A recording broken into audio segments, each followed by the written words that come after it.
Mundua sortu zen moduan noizbait suntsituko da. 2012aren 21. Maiak ere erratu ziren.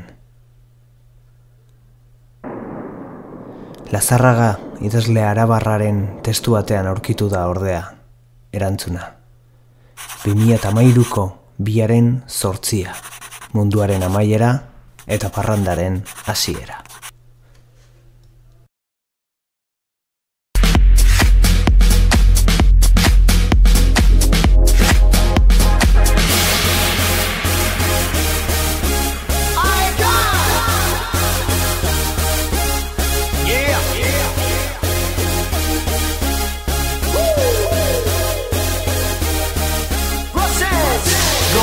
Denok dantzatzera, korrika galaia